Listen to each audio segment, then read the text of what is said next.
So hello guys, आज हम देखने वाले हैं पैरोटिड ग्लैंड ना।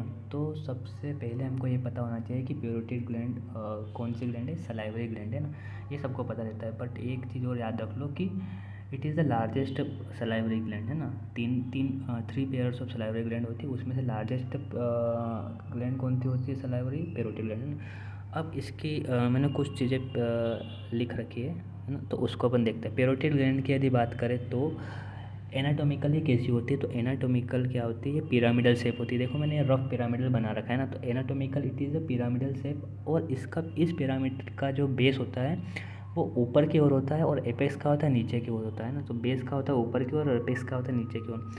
अब इसकी लोकेशन की यदि बात करें तो 3 पॉइंट्स याद रखना है कि ऊपर इसका एक्सटेंड कहाँ तक है और नीचे कहाँ तक है ना। तो ऊपर बोल सकते हैं कि below the external acoustic meatus. ये क्या है? External acoustic meatus. तो इसके नीचे है, देखो ये यहाँ पर होना एक्सटर्नल अकोस्टिक मेटस, तो उसके नीचे से ही है ना। तो base of the parotid gland is below the external acoustic meatus. और नीचे की बात करें तो यहाँ होता है रेमस ऑफ द मैंडिबल है ना। ये डॉटेड लाइन से मैंने कुछ बना रखा, मैंडिबल है ना, मैंडिबल। और पीछे की तरफ होता है स्टेनोक्लेडोमेस्टोइड ना। तो यहाँ पर कुछ होता है स्टेनोक्लेडोमेस्टोइड मसल्स है ना, जो कि ऐसे जाते हैं। तो बोल सकते हैं कि inferior of the parotid gland is present between the ramus of the mandible and the sternocleidomastoid muscle है ना। तो यहाँ पर ध्यान रखने वाली बात करें, superior it is below the posterior अकोस्ट सॉरी हाँ below the external acoustic meatus and inferiorly it is present between the ramus of the mandible and sternocleidomastoid muscle। तो ये अपन को लोकेशन पता चल गया है ना। अब इस यदि ये ग्लैंड है तो इसकी बॉर्डर भी होगी, सरफेस होगी। बोल सकते हैं पिरामिडल शेप की है तो इसकी बॉर्डर भी होगी, सरफेस होगी। तो इसकी 3 बॉर्डर होती है और 4 सरफेस होती है ना। 3 बॉर्डर्स एंड 4 सरफेसेस। अब 3 बॉर्डर्स कौन कौन सी देखो। जो सबसे एंटीरियर होती है, जो ग्लैंड की सबसे एंटीरियर साइड में होती है, वो है एंटीरियर बॉर्डर है ना। ये बॉर्डर की बात कर रहा है, एंटीरियर बॉर्डर। जो मीडियल साइड पे होगी वो मीडियल बॉर्डर कहलाती है। और ये एंटीरियर है जो कि आगे की ओर है। और जो पीछे की तरफ होगी वो हो जाती है पोस्टीरियर बॉर्डर। कौन सी होती है? Posterior border. तो एंटीरियर साइड की एंटीरियर बॉर्डर, पोस्टीरियर साइड की पोस्टीरियर बॉर्डर, और जो मीडियल कर्व होती है मतलब अंदर की ओर होती है वो होती है मीडियल बॉर्डर। 3 बॉर्डर हो गए। अब 4 सरफेसेस कौन कौन सी है वो देखते हैं हमें ना। तो यहाँ पर बात करें यदि 3 बॉर्डर है तो ये 3 बॉर्डर मिलकर कितनी सरफेस बनाती है? 3 सरफेस बनाती है और एक ऊपर वाली सरफेस भी बन जाती है ना, बेस बन जाता है। तो 4 सरफेस टोटल हो जाती है ना। तो यदि बात करें हम एंटीरियर बॉर्डर और मिडिल बॉर्डर मिल के कौन सी सरफेस बनाती है? Antero middle surface. एंटीरियर और मिडल बॉर्डर मिल के कौन सी सरफेस बनाती है? एंटीरो मिडल सरफेस है ना। तो ये हो गई एंटीरो मिडल सरफेस। एंटीरियर और मिडियल ने क्या बनाया? Antero middle surface. मिडियल और पोस्टीरियर बॉर्डर जो कि ये है ना, मिडियल और पोस्टीरियर बॉर्डर ने क्या बनाई है? पोस्टीरियर मिडल सरफेस, जो कि पीछे वाली सरफेस जो दिख नहीं रही, तो मैंने ऐसा एरो लिया है ना। तो ये कौन सी है? Posterior middle surface. एक एंटीरो मिडल सरफेस आ गई, एक पोस्टीरियर मिडल सरफेस आ गई है, जो कि दिख भी नहीं रही है अपने को। और एक सरफेस क्या बनना चाहिए? एंटीरियर और पोस्टीरियर बॉर्डर से आगे की ओर, तो उसको बोलना था एंटीरियर पोस्टीरियर सरफेस। पर इसको ऐसा नहीं बोलते, इसको क्या बोलते हैं? सुपरफिशियल सरफेस है ना। क्यों? क्योंकि ये सबसे सुपरफिशियल होती है, जिसको हम फील भी कर सकते हैं, जिसको हम हाथ लगा सकते हैं। मतलब ऊपर स्किन कवर्ड है बट ये सुपरफिशियल होती है ना, तो इसका नाम दिया है सुपरफिशियल सरफेस। ये ज़्यादा कन्वीनियंस लगा इसलिए इसको सुपरफिशियल सरफेस नाम दिया है ना। तो 3 surface, antero middle surface, postero middle surface जो कि दिखती भी नहीं हमको यहाँ से ऐसे, और एक है सुपरफिशियल सरफेस है ना।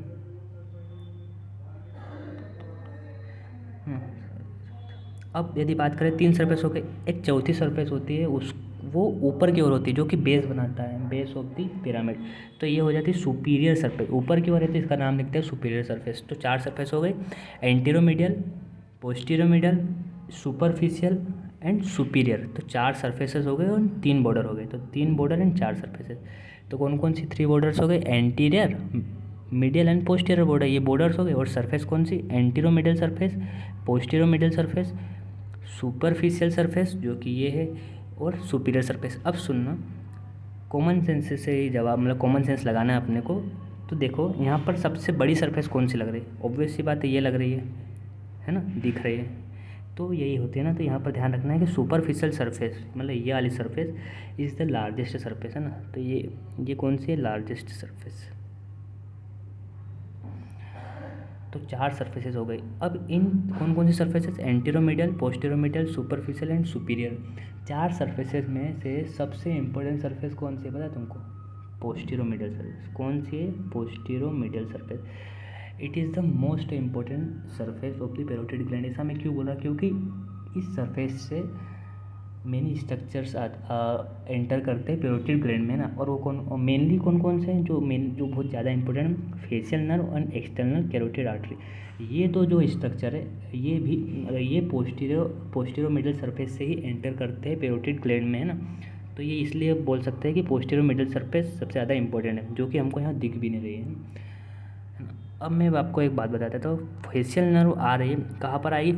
कहाँ से एंटर करेगी? पोस्टीरियर मिडल सरफेस से, है ना। अब दिख, और हमको ये पता है कि फेशियल नर्व कहाँ से आती है? मतलब स्टाइलोमेस्टोइड फोरामेन, जो कि कहाँ होता है? ईयर के पीछे होता है, मतलब स्कल में होता है अंदर, पर ईयर की लोकेशन कहाँ होगी? ईयर के पीछे। तो वहाँ से फेशियल नर्व बाहर निकलेगी स्टाइलोमेस्टोइड फोरामेन से, और पैरोटिड ग्लैंड की पोस्टीरियर मिडल सरफेस से एंटर कर देगी पैरोटिड ग्लैंड में, है ना। और एक्सटर्नल कैरोटिड आर्टरी कहाँ से आ रही है? नीचे से आ रही है, तो ये भी पोस्टीरियर मिडल सरफेस से ही एंटर करेगी ये एक्सटर्नल कैरोटिड आर्टरी, है ना। ये भी क्या करेगी? पोस्टीरियर मिडल सरफेस से एंटर करेगी ग्लैंड की, इसलिए पोस्टीरियर मिडल सरफेस इंपॉर्टेंट हो जाती है ना। तो हमने देख लिया 3 बॉर्डर और 4 सरफेसेस। अब यदि करें तो सुनना, मैंने बता दिया कि पोस्टीरियर मिडल सरफेस सबसे इंपॉर्टेंट है। अब सुपीरियर सरफेस भी है। सुपीरियर सरफेस का काम मतलब बोल सकते हैं, सुपीरियर सरफेस को मैसेलेट कर सकते हैं कि एक्सटर्नल कैरोटिड आर्टरी ऊपर जाती है और वो 2 पार्ट में डिवाइड होती है। एक मैक्सिला की तरफ मैक्सिलरी आर्टरी बनाती है, और वापस और ऊपर जाती है ना, क्योंकि एक ब्रांच देती है तो और ऊपर जाती है वो उस, और जो बचती है उसको क्या बोलते हैं हम? Superficial temporal artery. तो एक मैक्सिला में कन्वर्ट हुई है और एक सुपरफिशियल टेम्पोरल आर्टरी में कन्वर्ट हुई।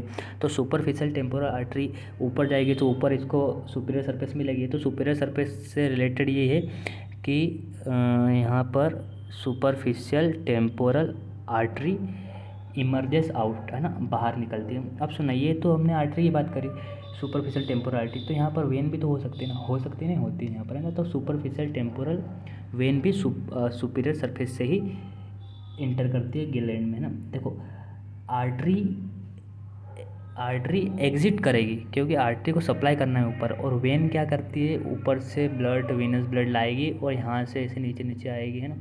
तो सुपरफिशियल टेम्पोरल वेन नीचे आती है और जबकि आर्टरी कहाँ जाती है? ऊपर जाती है। हम आगे अभी और मैं बताऊँगा, फिर देख लेना आप, है ना। तो ये हो गए हमारे पास 3 बॉर्डर्स एंड 4 सरफेसेस। अब हम आगे देखते हैं कि आगे क्या करना है। अब आगे ये देखना है कि structures with in the parotid gland के अंदर कौन कौन से स्ट्रक्चर्स होते हैं उसको देखना है कि अब, है ना। तो एक मिनट ना,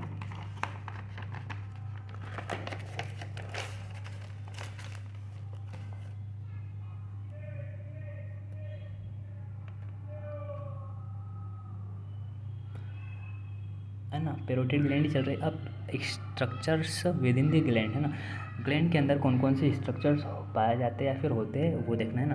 तो सबसे पहले देखो, आर्टरी होगी ना, क्योंकि आर्टरी तो पास होती है ना, नीचे से जाएगी और ऊपर सुपरफिशियल टेम्पोरल आर्टरी में कन्वर्ट होगी और स्काल्प को और ब्रेन को जाएगी, है ना।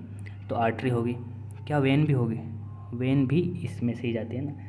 हम क्या बोल रहे हैं? Structures with in the gland, है ना, बोल सकते हैं हम इसको भी, इस हेडिंग को ऐसा बोल सकते हैं, relations of the parotid gland, है ना, किस चीज़ से रिलेटेड है ना।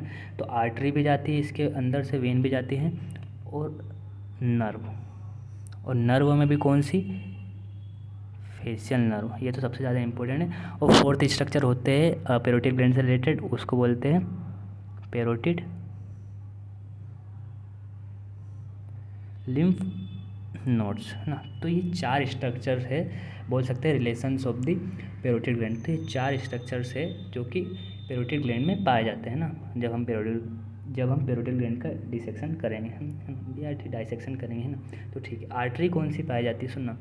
अब आर्टरी की बात मैंने क्या करी थी कि ये पोस्टीरियर मिडल सरफेस, देखो पोस्टीरियर मिडल सरफेस पीछे की तरफ होगी ना, तो पोस्टीरियर मिडल सरफेस जो कि दिख नहीं रहे हमको, वहाँ से एंटर करेगी कौन सी आर्टरी, एक्सटर्नल कैरोटिड आर्टरी। और कैसे करेगी अब मैं बताता हूँ, देखो। तो ये कौन सी आर्टरी ऊपर जा रही है, external carotid artery. External carotid artery जा रही है और पीछे से एंटर करेंगे पोस्ट, और फिर ऐसी जाती है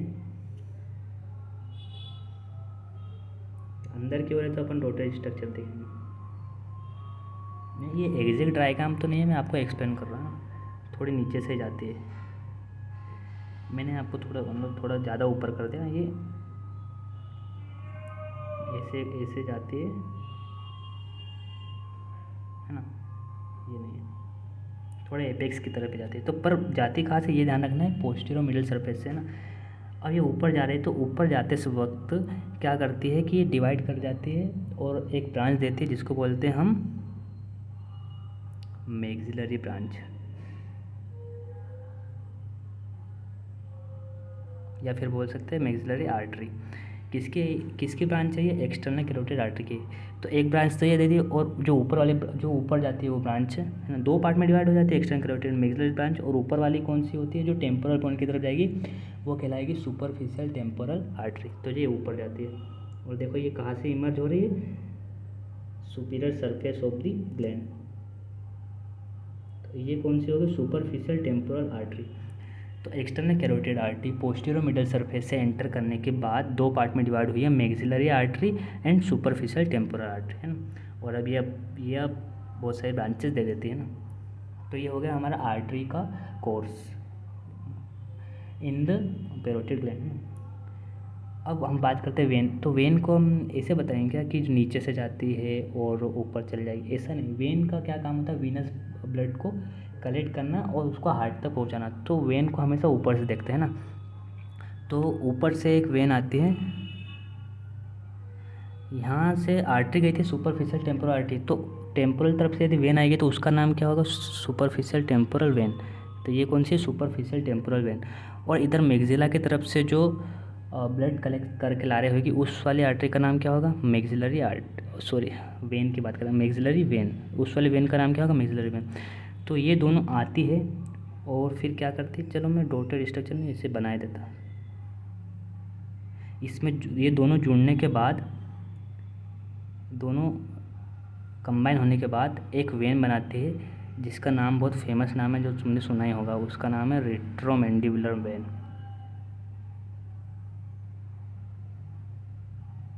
है ना। तो रेट्रोमैंडिबुलर वेन कैसे कैसे मतलब किस प्रकार से बनी, सुपरफिशियल टेम्पोरल वेन जो कि ऊपर से ब्लड कलेक्ट कर रही है ना, डायरेक्शन एसी है। और एक मैक्सिलरी वेन जो कि मैक्सिला की तरफ से वेन ब्लड कलेक्ट करके ला रही है। ये दोनों मिल कर क्या बनाती है, रेट्रोमैंडिबुलर when.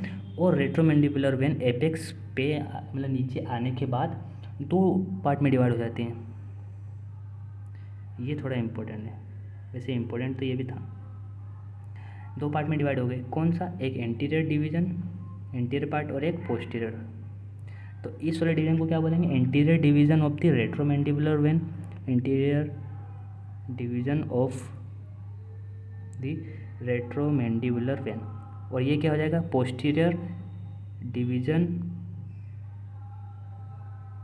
Of the retromandibular vein.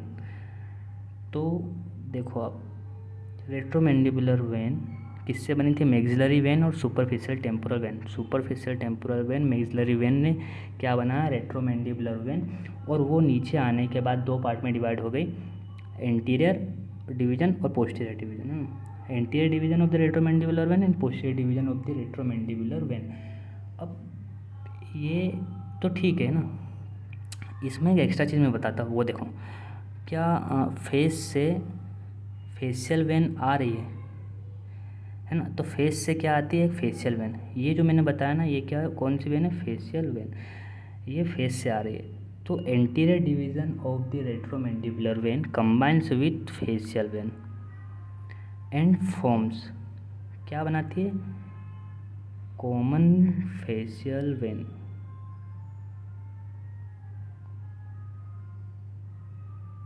तो कॉमन फेशियल वेन कैसे बनी, facial vein and anterior division of the retromandibular vein इन दोनों के कॉम्बिनेशन से बने कॉमन फेशियल वेन। और कॉमन फेशियल वेन किस में ड्रेन करेगी?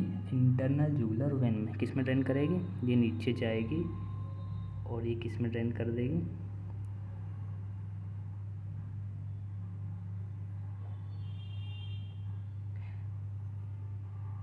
इंटरनल जुगुलर वेन, है ना।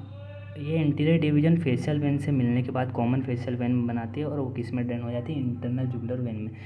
अब जो पोस्टीरियर डिवीजन होती है वो किससे मिलती है ये भी मैं बता देता हूँ। देखो ये ओरिकल है और ओरिकल के पीछे से जो वीनस ब्लड आ रहा है वो किस में आता है? पोस्टीरियर ओरिकुलर वेन में आता है। किस में आता है? ये कौन सी है? ओरिकुलर वेन, है ना। तो ये है पोस्टीरियर ओरिकुलर। पोस्टीरियर ओरिकुलर वेन्स पीछे से आ रहे, ईयर के पीछे से ना, तो इसलिए नाम पोस्टीरियर ओरिकुलर वेन। तो posterior division of retromandibular vein combine with the posterior auricular vein, ये देखो अब कंबाइन कर देते हैं टू फॉर्म, क्या बनाते हैं?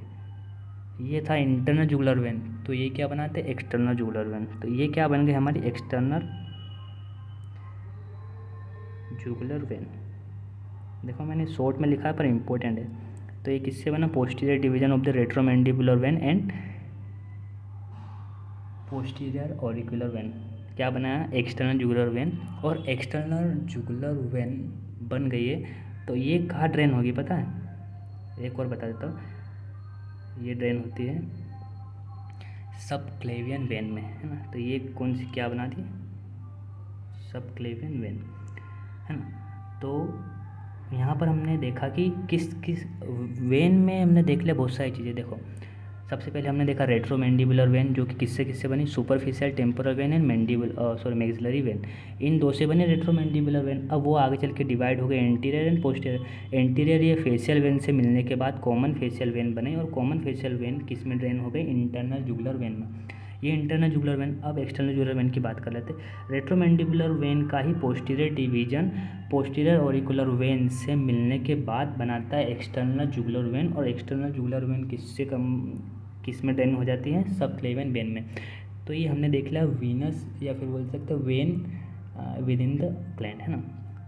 अब बात करते हैं नर्व। देखो ये भी अब बहुत इंपॉर्टेंट है ना, ये भी देख लिया, ये भी देख लिया, ये तो और ज़्यादा इंपॉर्टेंट बोल सकते हैं ना। तो फेशियल नर्व, जैसा कि हम जानते हैं फेशियल नर्व कहाँ से आता है, कहाँ से इमर्ज आउट होती है? स्टाइलोमेस्टोइड फोरामेन। स्टाइलोमेस्टोइड फोरामेन यहाँ का ही होता है ना, दिखता भी नहीं, अभी तो ये दिखेगा भी नहीं, मतलब ईयर के पीछे बोल सकते हैं स्टाइल, या फिर ईयर के नीचे एग्जिट, तो यहाँ पर बना नहीं सकते हैं ना। तो स्टाइलोमेस्टोइड फोरामेन से बाहर निकलने के बाद जो फेशियल वेन होती है वो क्या करती है?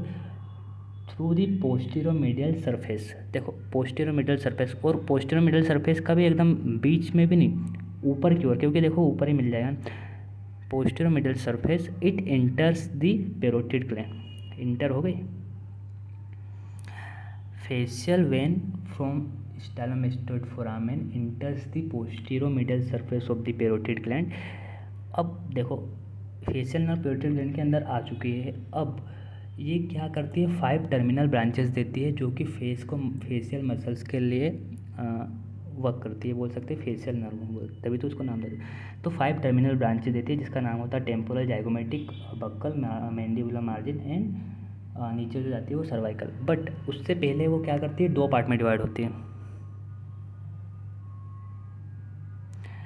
ना, 2 पार्ट में डिवाइड होती है। ऊपर वाली होती है टेम्पोरोफेशियल और नीचे वाली होती है सर्वाइकोफेशियल, है ना। तो ये जो 2 पार्ट में डिवाइड होती है कौन कौन सी? टेम्पोरोफेशियल, फेशियल नर्व है, और जो टेम्पोरल की तरफ ब्रांचेज आएगी उसको बोले टेम्पोरोफेशियल, और जो नीचे आएगी सर्वाइकोफेशियल, जो नीचे की तरफ ब्रांच। अब ये दोनों मिलकर 5 ब्रांच दे देते हैं ना। तो फाइनली हमको ये लिखना है कि facial nerve in the parotid gland divides into 5 terminal branches, है ना। तो ये ऊपर वाली टेम्पोरोफेशियल नर्व, टेम्पोरोफेशियल ब्रांच, है ना, और ये है सर्वाइकोफेशियल ब्रांच। अब पास्ट करना है तो 2 ये दे देती है, बची 3 तो ये 3 ही देते, 1 2 और जो तीसरी होती है वो एपेक्स की तरफ जाती है ना। तो 2 ये दे देते हैं और 3 है, तो टोटल 5 हो गए। अब ये कौन कौन सी देखो, जो ये ब्रांचेस है ना, ये कहाँ से निकलती हैं, पीछे की तरफ से आ रहे पोस्टीरियर मिडल सरफेस, और निकलती कहाँ है, anterior border, anterior middle surface से निकलती। कहाँ से निकलती है, एंटीरियर मिडल सरफेस से। पोस्टीरियर मिडल सरफेस से आई है और एंटीरियर मिडल सरफेस से निकलती है।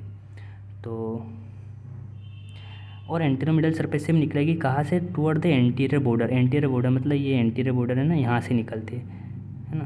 तो ये निकली, ये निकली, ये निकली, ये निकली, और एक नीचे आती एपेक्स। ये वाली इंपॉर्टेंट है ना, क्योंकि ये एपेक्स की तरफ, सिर्फ 5 ब्रांच में से सिर्फ ओनली ब्रांच है जो कि एपेक्स की तरफ जाती है, बाकी सब anterior border, anterior middle surface की तरफ जाती है। तो सबसे ऊपर वाली ब्रांच होती है वो टेम्पोरल ब्रांच होती है, उसके नीचे होती है जाइगोमेटिक, ये होती है बक्कल, फिर ये होती है मार्जिनल मैंडिबुलर,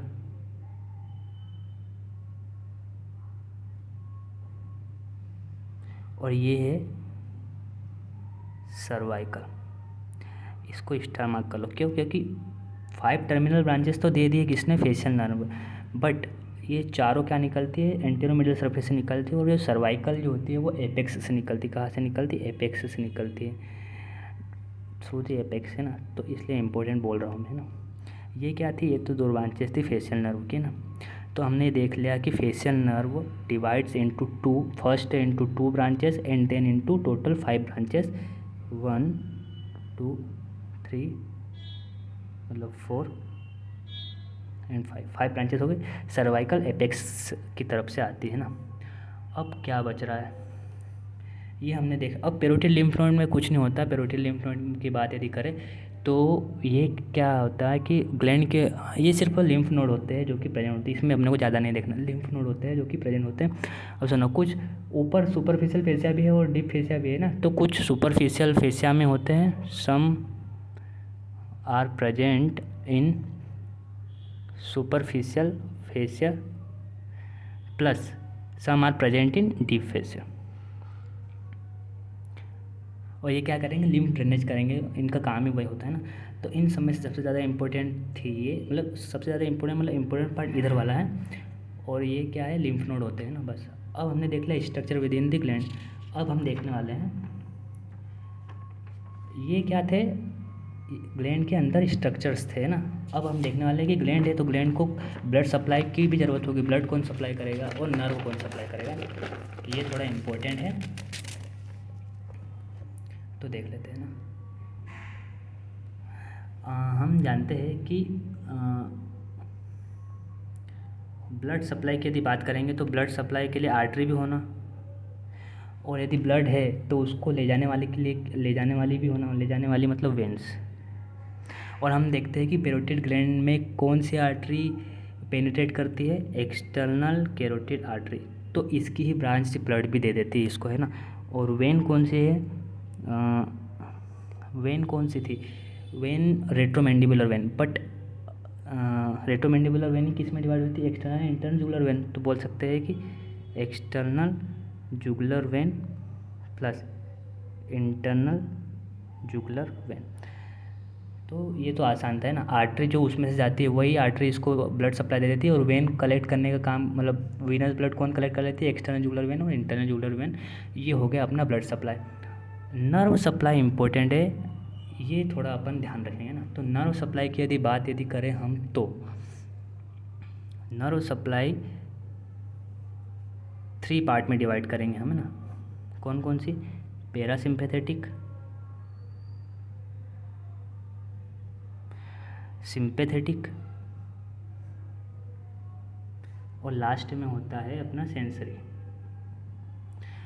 इन तीनों सप्लाई में से सबसे ज़्यादा इम्पोर्टेंट है पैरासिम्पैथेटिक। तो इसको मैं थोड़ा बाद में बताऊंगा, इनको पहले बता देता हूँ ताकि जल्दी फिनिश कर सकूँ ना, मतलब। तो नर्व सप्लाई की बात करते हैं, पैरासिम्पैथेटिक, सिंपैथेटिक एंड सेंसरी। तो इधर से स्टार्ट करते हैं। तो सेंसरी थोड़ी सिंपैथेटिक, तो सेंसरी नर्व कौन सी है यहाँ पर, हम जानते हैं कि मैंडिबल ट्राइजेमिनल की मैंडिबुलर ब्रांच से एक निकलती है नर्व जिसका नाम है ओरिक्यूलो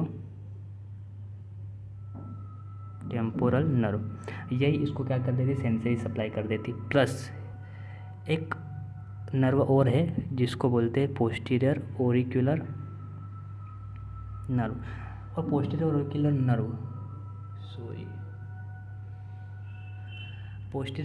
नर्व पोस्टीरियर ओरिक्यूलर नर्व कहाँ से है पता है ना, अपन ने पढ़ रखा है सर्वाइकल प्लेक्सस से ही पोस्टीरियर ओरिक्यूलर नर्व आती है। और वो क्या कर देती है कि पेरोटिड शीथ को क्या कर देती है, सेंसरी सप्लाई कर देती है।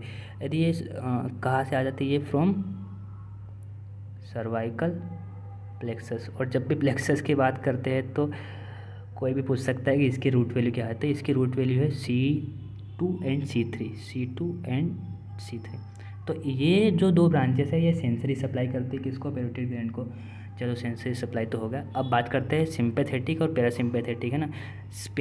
इधर अब मैं दोनों को थोड़ा बता। पैरासिम्पैथेटिक जो ब्रांच होती है वो क्या करती है, वो क्या होती है, सिक्रीटोमोटर ब्रांच है। क्या, सिक्रीटोमोटर का मतलब ये है कि पैरासिम्पैथेटिक ग्लैंड क्या, पैरासिम्पैथेटिक नर्व सप्लाई क्या करेगा, ग्लैंड को बोलेगा कि तुम सलाइवा सिक्रेट करो। और ये है वेसोमोटर, और ये शायद नहीं बोलता है ना, पर इसका हमको ज़्यादा इम्पोर्टेंट नहीं, पर इसमें यही ध्यान रखना है कि ये वेसोमोटर सप्लाई करती है ना। क्या करते हैं, वेसोमोटर सप्लाई करती है। और ये किधर से आती है, एक्सटर्नल कैरोटिड आर्टरी के पास एक प्लेक्सस होता है, उसकी एक ब्रांच है ना, कम्स फ्रॉम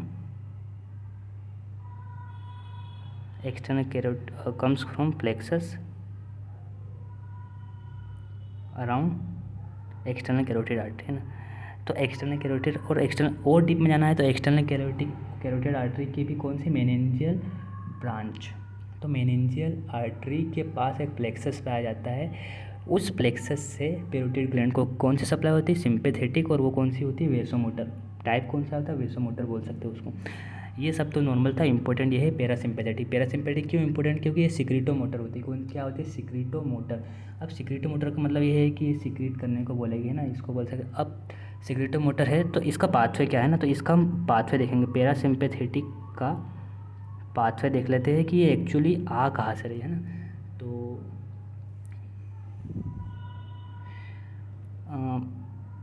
ब्रेन के अंदर क्या होता है, इन्फीरियर सलाइवरी न्यूक्लियस होता है, इन्फीरियर सलाइवरी न्यूक्लियस, है ना। इन्फीरियर सलाइवरी न्यूक्लियस होता है जो, वो क्या करता है, एक ब्रांच भेजता है जो कि पैरासिम्पैथेटिक ब्रांच होती है, और वो ग्लैंड को सिक्रीशन करवाता है ना, बोल सकते हैं सिक्रीटोमोटर। तो ये इंपॉर्टेंट है ना, इन्फीरियर सलाइवरी न्यूक्लियस, है ना। इससे ब्रांच, अब इस ब्रांच का पाथवे देखते हैं। अब इस ब्रांच का पाथवे की बात करें तो इसके बाद जो ब्रांच निकलती है वो किसके अलोंग चलती है, 9th क्रेनियल नर्व, जो कि कौन सी है,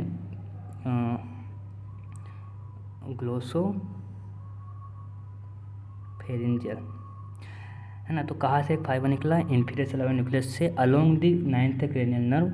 और 9th क्रेनियल नर्व तो बहुत पार्ट में डिवाइड हो सकती है ना, तो उसकी कौन सी ब्रांच से, एक मिनट, है ना।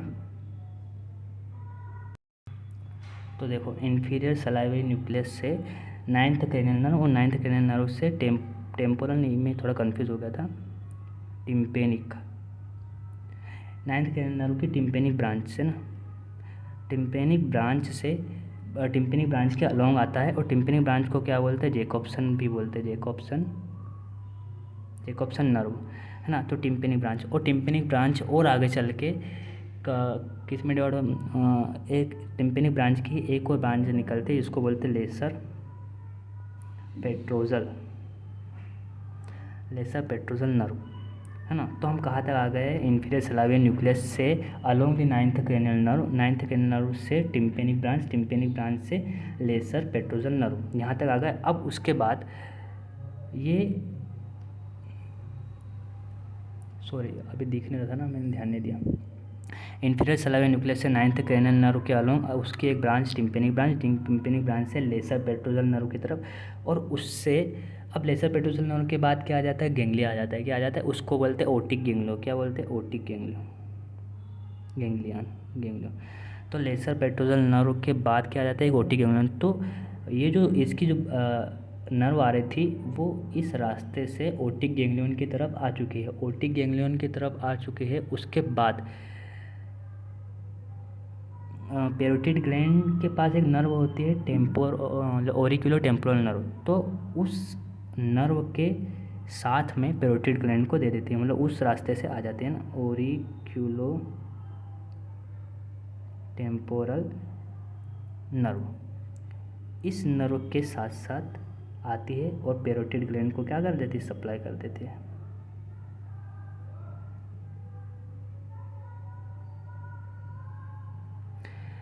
तो सुनना, ये है गैंग्लियन है ना, मैंने स्पेलिंग गलत लिख दी,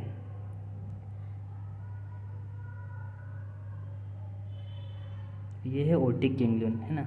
तो देखो, इंफीरियर सलाइवरी न्यूक्लियस से एक ब्रांच निकली थी जो कि 9th क्रेनियल नर्व के अलोंग चली थी, और उसके बाद उसकी ब्रांच टिम्पेनिक ब्रांच उसके अलोंग, उसके बाद लेसर पेट्रोसल नर्व के अलोंग, उसके बाद गेंगलियन आ जाता है ना।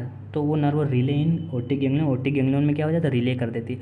उस रिले मतलब वहाँ पर सप्लाई, मतलब वहाँ पर आ जाती है। उसके बाद ऑरिक्यूलर टेम्पोरल नर्व के थ्रू, मतलब उस रास्ते के द्वारा पैरोटिड ग्लैंड को सप्लाई करती है। तो हमारे पास देखो, इंफीरियर सलाइवरी न्यूक्लियस से पैरोटिड ग्लैंड में सप्लाई कर देते हैं ना।